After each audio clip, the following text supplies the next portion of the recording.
सबसे पहले तो मैं इंट्रोड्यूस करना चाहता हूँ मेरी धर्मपत्नी डॉक्टर ममता को, जो मेरे बाएं साइड में है। तो और वो भी यहाँ पे आई है। तो ये सवाल 19 सितंबर का तो एक ऑफिशियली मैंने सोशल मीडिया के थ्रू साझा किया था कि मैं इस आईपीएस की सेवा से त्यागपत्र दे रहा हूँ। और मेरे बारे में आप सब जानते हैं, शिवदीप लांडे एज आईपीएस ऑफिसर। लेकिन अभी जो आप मुझे देख रहे हैं वो है शिवदीप वामनराव लांडे, एक्स आईपीएस। तो आईपीएस होने का सपना तो लाखों लोगों का होता है, लाखों युवा उसके लिए तैयारी करते हैं, कुछ उसमें सिलेक्ट होते हैं, बाद में फील्ड में आते हैं, अपना काम करते हैं। तो यही एक सपना लेके मैंने भी प्रिपरेशन किया था। और ये सपना पाते वक्त जिस स्ट्रगल से मैं गुजरा हूं, मैंने एक बुक भी लिखा था उसके ऊपर में। तो रॉकेल के दिए के नीचे पढ़ाई करते हुए मैं यहाँ तक पहुंचा था। और आईपीएस बनने के बाद ये सबसे बड़ा लम्हा था मेरे परिवार वालों के लिए। फिर उसके बाद आईपीएस के बाद मुझे बिहार कैडर अलॉट हुआ, मैं बिहार में आया। उसके बाद मैं लगातार 18 साल तक भारतीय पुलिस सेवा में कार्यरत रहा। तो सबसे पहले मैं तमाम मेरे अपने बिहार वासियों को धन्यवाद देना चाहता हूं, उनका शुक्रिया अदा करना चाहता हूं, जो कि उन्होंने मुझे इतना ज्यादा प्यार दिया, इतना ज्यादा मेरे प्रति विश्वास दिखाया। और दूसरा, आप लोग जो एक न्याय देने की प्रक्रिया के अंतर्गत मैंने लड़ाई लड़ी है सेवा में रहते हुए, उसमें आप सब लोगों का, मीडिया कर्मियों का बहुत बड़ा योगदान रहा है और मैं ये खुले दिल से एक्सेप्ट करता हूं। तो अभी जब इतने स्ट्रगल के बाद एक आईपीएस मिला है और मैं आईजी रैंक पे था, इंस्पेक्टर जनरल रैंक पे, इसके बाद मेरे लिए अपॉर्चुनिटीज बहुत ज्यादा थी। मैं सेंट्रल में सीबीआई में जा सकता था, आईबी जा सकता था, आरएनडब्ल्यू जा सकता था, central paramilitary forces CISF CRPF है वहां पे भी जा सकता था। अपने आप का जो पर्सनालिटी ग्रोथ था वहां पे हो सकता था। लेकिन मेरा जो मन था वो एक तरह से बेचैन था, क्योंकि मेरा ये पर्सनल मानना है कि जीवन में जो आपकी धरती माँ होती है उसका आपके ऊपर कर्ज होता है। तो धरती माँ के एक माटी का कर्ज वो वहां होता है जहां आपका जन्म होता है, जहां आपकी परवरिश होती है। और दूसरा कर्ज आपके उस माटी का वहां पे होता है जो आपकी कर्म भूमि होती है। मैं मानता हूं कि मेरा जन्म महाराष्ट्र में हुआ, मेरा नाम शिवदीप मेरे माँ पिताजी ने रखा। लेकिन जो शिवदीप नाम है, इसको सही मायने में जो वजूद है, जो एक पहचान है, जो एक आइडेंटिटी है, वो मुझे बिहार ने दी और इस कर्मभूमि ने दी। तो जब मैं इस आइडेंटिटी को देखता हूं, मेरे शिवदीप नाम को देखता हूं, जिसने आप लोगों के माध्यम से भी पूरे देश ने जाना, तो मैं अपने आप के लिए, खुद के लिए नहीं जी सकता हूं। जब मैं अभी पूरे बिहार को देख रहा हूं, यहाँ के स्पेशली युवा एनर्जी को देख रहा हूं, युवा पीढ़ी को देख रहा हूं, तो बिहार के आने वाले 10 साल में दशा और दिशा कई सारे सवाल मेरे सामने पैदा करती है, मुझे सोचने पे मजबूर करती है। तो मुझे लगा कि सिर्फ सेवा में रह के मैं अपने आप के ग्रोथ से ज्यादा जिस माटी का कर्ज मेरे ऊपर है उसके तरफ क्यों ना एक कदम उठाऊं, क्यों ना वो बिहार की दशा और दिशा में जो युवा ऊर्जा है, युवा एनर्जी है, उसको चैनलाइज के तौर पे एक माध्यम बनूं। तो फिर मैंने डिसाइड कर लिया कि निस्वार्थ सेवा देनी है। एग्जाम्पल के तौर पे बताता हूं, अभी परसों रास्ते से जा रहा था, एटीएम के बाजू में एक सिक्योरिटी गार्ड खाना खा रहा था। बाजू में देखा, आप यकीन नहीं कीजिएगा, थाली में चावल थे, पानी डाल रहा था, इसलिए मेरा ऑब्जर्वेशन गया, उसमें पानी डाल के चावल खा रहा था पानी के साथ। तो वो तो पुलिस का काम नहीं, हो पुलिस के पास नहीं आ सकता है अगर मैं सर्विस में रहता हूं तो। लेकिन हाँ भाई, उसके चावल के साथ मैं एक साग क्यों नहीं दे सकता हूं, अचार क्यों नहीं दे सकता हूं, उसके साथ रोटी क्यों नहीं दे सकता हूं, यह सवाल मेरे मन में था। तो मैंने सोचा कि त्याग करना चाहिए, इसलिए मैंने निर्णय लिया कि सर्विस से इस्तीफा देना चाहिए। तो अब इस्तीफा देने के बाद दो सबसे इम्पोर्टेंट ये थी कि जिनके वजह से मैं इस दुनिया में आया, मेरे माता पिता, उनको कॉन्फिडेंस जरूरी था लेना। मेरे पिताजी अभी इस दुनिया में नहीं है। जब मैंने माता से पूछा कि मेरी ऐसी ऐसी इच्छा है, मैं बिहार के युवाओं के लिए कुछ करना चाहता हूं और मैं नौकरी से त्यागपत्र देना चाहता हूं, जैसा यहाँ पे हर कोई सोचता है, माँ का पहला रिएक्शन ये था कि अरे तुझे पेंशन तो मिलेगी ना। तो मैंने बोला नहीं, पेंशन के लिए तो मुझे और 2 साल वेट करना पड़ेगा। तो बोले 2 साल, लेकिन तुम अभी क्यों करना चाहते हो? मैंने बोला कि नहीं, मेरी अंतरात्मा की आवाज है ये कि मुझे अभी करना चाहिए, ये सही समय है। और दूसरी जो जिम्मेदारी, उसने फिर बोला कि नहीं, आप किसी का दुख दर्द बांटने के लिए जा रहे हो, जिसने तुमको पहचान दी वहां आप कीजिए। दूसरा जो रिस्पॉन्सिबिलिटी था जो मेरे वजह से मेरे लाइफ में है, एक तो मेरी पत्नी डॉक्टर ममता और मेरी बेटी वहां पे आरा जो बैठी हुई है, तो इनकी जिम्मेदारी भी एक होती है, तो इससे भी मैं भाग नहीं सकता था। जब मैंने मेरे पत्नी से पूछा कि ऐसा ऐसा मैं करने जा रहा हूं, तो क्या आप मुझे साथ दोगी?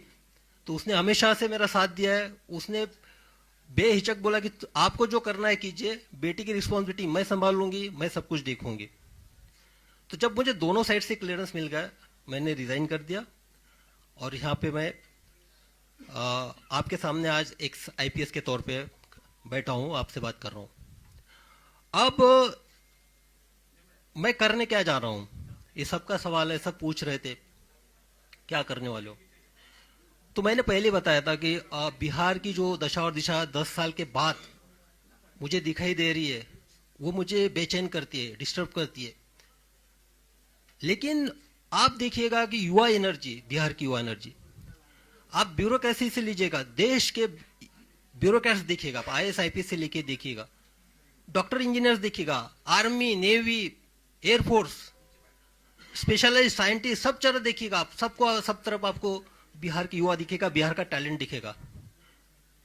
वाइफ मेरी एक इंडस्ट्री चलाती है, वहां पे जब भी स्किल्ड काम होता है या तो हार्डवर्क का काम होता है, वहां पे बाकी लोगों की हिम्मत नहीं होती है, लेकिन वहां पे बिहार का स्किल्ड आदमी काम करता है, स्किल्ड इंजीनियर वहां पे आता है। तो मुझे ये महसूस हुआ कि जो बिहार देश के निर्माण में, देश के भविष्य में इतना योगदान करता है, हर फील्ड में करता है, बाहर में करता है, लेकिन बिहार के अंदर में क्यों नहीं? बिहार में जो युवाओं का जो सिचुएशन है वो स्टेटस को क्यों है, यानी जैसे थे सिचुएशन में क्यों है? तो मुझे इस सवाल का जवाब खोजना है, इसलिए मुझे लोगों के बीच में जाना है, युवाओं के बीच में जाना है, उनसे मुझे जानना है। और मैं जा इसलिए भी रहा हूं कि मुझे हजारों मैसेजेस आते हैं। युवा जो है मुझे या तो एक प्रेरणा के तौर पे देखते हैं कि रोल मॉडल की तरह के मुझे इस तरह से बनना है, और दूसरा एक उम्मीद भी रखते हैं कि मैं समाज के लिए कुछ करूंगा। तो युवा, तो उनके जो मैसेजेस होते हैं उनका एक बेसिक ये रहता है कि सर हमको आपसे मिलना है, हमको आपको हमारी समस्या बतानी है, हमको हमारे आइडियाज आपसे शेयर करने हैं, हम क्या करना चाहते हैं हमको बताना है। तो मुझे लगा कि मैं तो अभी उसी फील्ड में था, यानी ब्यूरोक्रेसी में था, टेबल के इस पार था। तो टेबल के इस पार अगर बैठ के सुनूंगा तो कोई मतलब नहीं है, तो और उनको बुलाऊं मेरे पास, ये भी कोई मैटर नहीं करता है। तो मैंने डिसाइड किया कि उनके पास जाना चाहिए, जो धरातल से मुझे मैसेजेस आते हैं, जो मेरे साथ कम्युनिकेट करते हैं, जो संदेशा भेजते हैं, उनको मिलना चाहिए, डायरेक्ट मिलके उनसे समझना चाहिए कि क्या हो सकता है, उनकी सोच क्या है, सोच में बदलाव कैसे लाया जा सकता है। तो एक एक उसी तौर पे मैं अभी निकल पड़ा हूं, युवाओं से मैं मिलूंगा। और इसके मेरे जो एक रन फॉर सेल्फ है, एक रन फॉर सेल्फ ये मेरा इंडिविजुअल है, मैं निकल रहा हूं मिलने के लिए। तो इसमें मेरे 3 प्रिंसिपल्स है बेसिकली। पहला तो ये है कि देखो, आप फिट है, मैं भी फिट हूं, आप फिट है तो आपका परिवार भी फिट है। और सबसे बेसिक जो है पूरे इसका रन फॉर सेल्फ का फाउंडेशन ये है, मैं किसी को क्रिटिसाइज नहीं कर रहा हूं, ना मुझे किसी सरकार पे बात करनी है, ना मुझे व्यवस्था पे बात करनी है, ना मुझे किसी की कमियां गिनानी है, ना मुझे किसी के पॉजिटिव निगेटिव पॉइंट्स गिनाने हैं। मुझे सिर्फ ये बताना है कि भाई आप इंडिविजुअली अपने आप में क्या बदलाव ला सकते हो। और वो शुरुआत अपने आप से करनी है। तो उसी के तौर पे बदलाव आपसे तभी चालू होगा, आप पहले फिट हो गए। फिट होने में इतना मतलब नहीं कि आपको कुछ बॉडी वॉडी बनाना है या ये करना है। फिट मीन्स आप फिजिकली कितने फिट रह सकते हो। मैं भी जो सेवा दे पाया हूँ वो फिटनेस के तौर पे दे पाया हूँ, एक निरोगी के तौर पे। इसलिए मेरे एक इसका पार्ट ये भी है कि मैं 20 किलोमीटर दौड़ूंगा। जो पूरे बिहार का मेरे सामने एक प्लान है, उसके हिसाब से मैं 20 किलोमीटर एक जगह दौड़ूंगा, बाद में दूसरे डिस्ट्रिक्ट में दौड़ूंगा, हर जिला को मैं टच करूंगा। और उसके साथ दूसरा जो है, आप मेंटली फिट भी होना चाहिए, साइकोलॉजिकली फिटनेस चाहिए। यहाँ पे वो जो स्टेटस को की मैं बात कर रहा हूं, जैसे थे सिचुएशंस की, तो भाई मैंने देखा है, आप लोगों में एनर्जी देखी है। मैं जब पटना से ट्रांसफर हो गया था मेरा, why Patna is crying for this cop, एक आर्टिकल छपा था नेशनल लेवल पे टाइम्स ऑफ इंडिया में, हाहाकार मच गया था, लोग रो रहे थे ट्रांसफर के बाद। और वो लोग कौन थे? वो लड़के थे, स्टूडेंट थे, जो 14 दिन तक 4 या 5 डिग्री सेंटीग्रेड में अपना अनशन पे बैठे थे 9 दिन तक। तो क्या था उनका, मैंने पासपोर्ट बनाया था या किसी को मैंने केस से निकाला था, उनके लिए मैंने क्या किया था। लेकिन वो मेरे लिए सामने आए थे, उन्होंने एक अपना एक रेजिस्टेंस दिखाया था कि ट्रांसफर के प्रति। उनके जो आंसू है, वो आंसू मेरी जिम्मेदारी और बढ़ाते हैं। देखो, आपका कोई खून का नहीं है, आपका कोई रिश्तेदार नहीं है, आपका कोई सगा सोरा नहीं है, और वो आपके लिए रो रहा है, तो जिम्मेदारी और आप पे बढ़ती है। और उसके बाद तो मुझे ये जानना है कि जो एक डेडिकेशन है, एक साहस है, जो मुझ में मैं युवाओं में भी देखना चाहता हूं, इसलिए उनको साइकोलॉजिकली भी फिट देखना चाहता हूं। तीसरा सबसे इंपॉर्टेंट जो एस्पेक्ट है मेरा, वो है अवेयरनेस का। मैं युवाओं के बीच में जाऊंगा, युवाओं को मेरी अपील है, देखिए, ये अगर 10 साल हम अपने आप में बदलाव नहीं लाएंगे तो आगे वाली 10 पीढ़ियां हमको माफ नहीं करेंगी। शायद आपको माफ कर देगी, लेकिन मैं जिस इंटेंशन से निकला हूं, मुझे लगता है कि मैं तो पाप कर रहा हूं फिर, अगर मैं कुछ नहीं कर पाया तो। मैं जिस माटी ने मुझे नाम दिया है उसके साथ मैं गद्दारी कर रहा हूं, तो मैं उस इंटेंशन के साथ निकला हूं। तो लोगों से इंटरेक्शन करना है, स्पेशली युवाओं से, जो 10 साल के आगे की जनरेशन को एक नए मुकाम पे जाए, बिहार की दशा दुशा को बदलने की कोशिश करे। और उनसे बात करते हुए उनके आइडियाज आएंगे, उनके प्रॉब्लम सुनने में आएंगे, सर आएंगे, तो मिल के बैठते हैं, मिल के चलते हैं। ये सफर हम सबके साथ का है, युवाओं का और मेरा सफर है ये। मैं आपके साथ में रहूंगा। जब प्रॉब्लम सामने आएंगे तो उसका सोल्यूशन भी हम ही लोगों को खोजना है, हम ही लोगों को साथ लेके आगे बढ़ना है। तो इसी के लिए ये 3 प्रिंसिपल के तौर पे मैं निकला हूं। और मेरे कर्म भूमि की शुरुआत मुंगेर से हुई थी, प्रोबेशन पीरियड भी वहां पे था, और वहीं से मेरा जो बिहार की जनता ने प्यार और मोहब्बत देने की कोई शुरुआत वहीं से हुई थी। तो मेरा जो शुरुआत होगा 4 तारीख को मुंगेर से होगा। मैं कुछ नहीं करने वाला हूं, मैं सिर्फ लोगों से मिलना हूं, उन सुनने जा रहा हूं, बस उनके पल्स देखना चाहता हूं, क्या कहते हैं, क्या उनके एक्सपेक्टेशन है, क्या करना चाहिए, क्या होगा कि ये जो दशा और दिशा बदल जाए, क्या होगा कि जो हम भारत निर्माण में, बाहर के सब स्टेट के निर्माण में इतना आगे है, लेकिन यहाँ पे क्यों नहीं है। तो ये एक है। उसके बाद देखिए, मेरे जब भी मैं एसपी था, तो आप सबको पता है, सबने कवर भी कर लिया। एक तो क्या, मैं जिस चेयर पे बैठा था, सामने वाला जो कंप्लेनेंट जिस चेयर पे बैठेगा उसी चेयर पे मैं बैठता था। मैंने कभी भी टॉवेल वाली चेयर और ये चेयर पे एसपीशिप में मैं बैठा नहीं हूं, क्योंकि वो समानता होती है। ये जो है सिर्फ एक एडमिनिस्ट्रेटिव, में वहां पे पोस्ट पे था, लेकिन मेरे लिए सबसे इंपॉर्टेंट था जिसकी मैं सेवा दे रहा हूँ, उसको भी फील होना चाहिए इक्वेलिटी का। तो मेरे यूनिफॉर्म का एक ही प्रिंसिपल था, यूनिफॉर्मिटी इन एक्शन। मेरे सामने मैं इंसानियत को देखता था सिर्फ। मेरे लिए धर्म, जात, रिलीजन, उसका क्षेत्र, ये मैटर नहीं करता था, और सब लोग जानते ही। और दूसरा था यूनिफॉर्मिटी इन पर्सनैलिटी। मैं सबके लिए अवेलेबल था, जो अंदर था वो बाहर था, जो था मुंह पे था। तो वहां पे देखा, जब मैं मेरे दरवाजा ऑफिस का हमेशा खुला रहता था, कभी उसको डोर नहीं लगता था उसमें। जब ऑफिस से मैं निकलता था तभी डोर लगता था, तो मुझे सामने दिखाई देते थे। जब मैंने सब लोगों को इंटरेक्शन है, सीधा आप आइए, कंप्लेंट बताइए, किसी आपको मीडिएटर की लेने की जरूरत नहीं है, क्योंकि आपको आवाज आनी चाहिए, आपकी आवाज मुझे सुनना है, आपकी आवाज मुझे बनना है, फिर न्याय देने की कोशिश करनी है। तो इसी तरह मुझे लगा कि किसी के थ्रू नहीं बात करते, जो बात करनी है सीधा बात करते हैं, इसलिए एक ऐप डेवलप किया। और मैं बता देना चाहता हूँ कि ये जो ऐप डेवलप किया उसका नाम है कनेक्ट विद शिवदीप, और वो बिहार के लड़कों और लड़कियों ने किया है। उन्होंने किया, बिहार के लड़के और लड़कियों वो सामने आए, जब मैंने उनके सामने एक आइडिया रखा, बोले कि नहीं सर हम डेवलप करते, तो उन्होंने कनेक्ट विद शिवदीप नाम का ऐप नहीं किया। उसमें आप डायरेक्ट कनेक्ट मेरे साथ हो सकते हैं, आप आपकी समस्याएं रख सकते हैं, क्योंकि बाकी जो इतने सारे प्लेटफॉर्म हो गए उसमें मैं फोकस नहीं कर पाऊंगा, तो इसमें मुझे एक आइडिया आ जाएगी। तो कनेक्ट विथ शिवदीप का जो ऐप का जो है वो भी आज ही लॉन्च उसका ऑलरेडी हो चुका है, गूगल प्ले स्टोर पे आ चुका है। उस पर भी एक है कि आप मुझसे उससे कनेक्ट हो सकते हैं। तो बस यही है। और एक कंक्लूडिंग रिमार्क मैं यही बोलना चाहता हूँ, देखिए मैं सिस्टम की साइड में था, टेबल की साइड में मैं सब जानता हूँ, हर विभाग के बारे में सब जानता हूँ मैं, क्या होता है क्या नहीं होता है, किस तरह से होता है, और उसका इलाज भी जानता हूँ किस तरह से होना चाहिए, क्या नहीं होना चाहिए और कैसे काम करवाना है करके। अब टेबल के उस टाइप में लोगों के साथ यानी स्पेशली युवाओं के साथ जुड़ के देखना चाहता हूँ। और भाई मैंने यूनिफॉर्म छोड़ा है, खाकी छोड़ी है मैंने, है ना, खाकी मेरे ये निकली, लेकिन जब मैंने डेडिकेशन और एक इंटीग्रिटी के साथ जो काम किया ना, ये खाकी अब मेरी चमड़ी बन चुकी है। मेरे ऊपर खाकी का यूनिफॉर्म नहीं है, लेकिन अंदर मैं खाकी हूं, मेरे इसमें सब यूनिफॉर्म है। तो बस उसी तौर पे अब निकल पड़ा हूं। अब आप लोगों का हमको सहयोग रहेगा।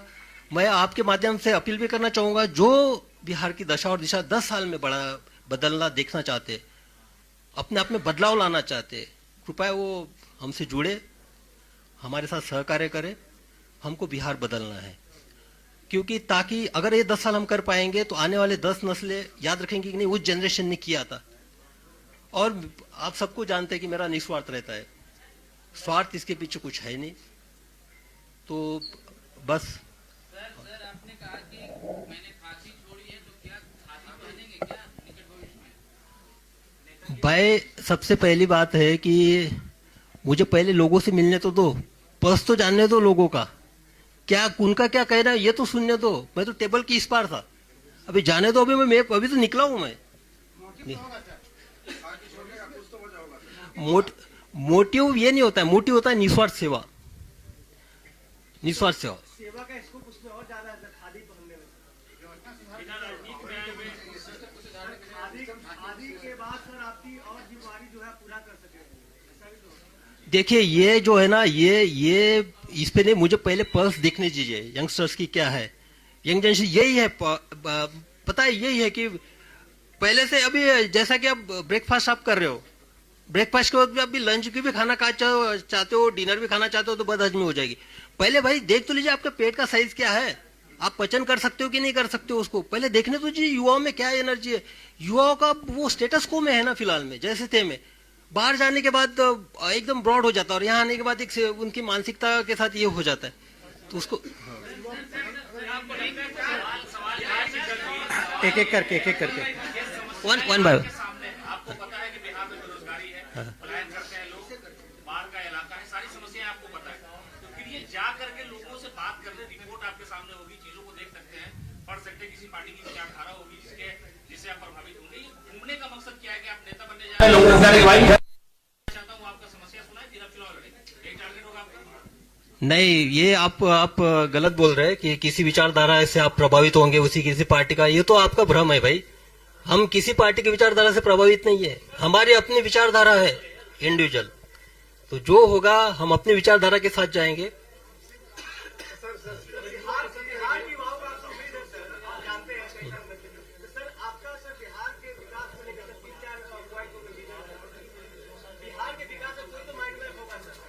बिहार के विकास का अभी पहले मुझे मिलने तो दो लोगोों से, तो अब इसीलिए तो मैं निकल पड़ा हूँ। मेरे माइंड में क्लियर है, एक साइड तो मैं जानता हूँ, टेबल की इस साइड में जानता हूँ, वो मुझे पता है। आप हेल्थ सेक्टर लीजिए, एजुकेशन सेक्टर लीजिए, उसके बारे में मुझे पता है कुछ भी।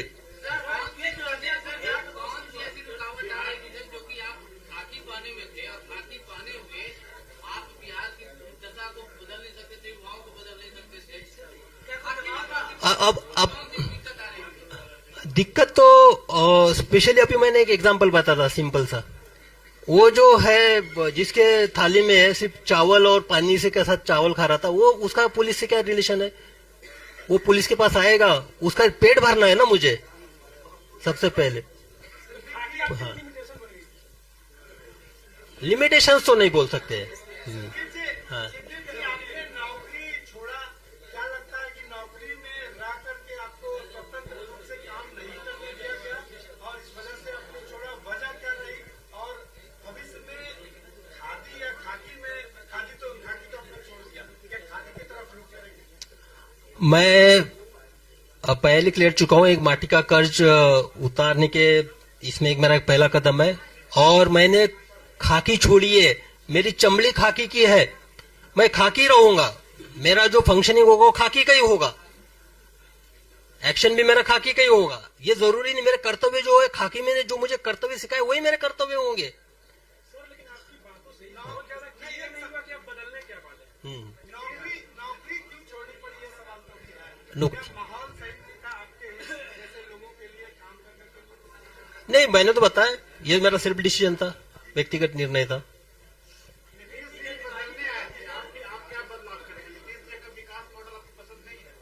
अरे भाई पहले हमको लोगों में जाने तो दीजिए, यंगस्टर्स में मुझे जाने दीजिए, यंगस्टर्स में।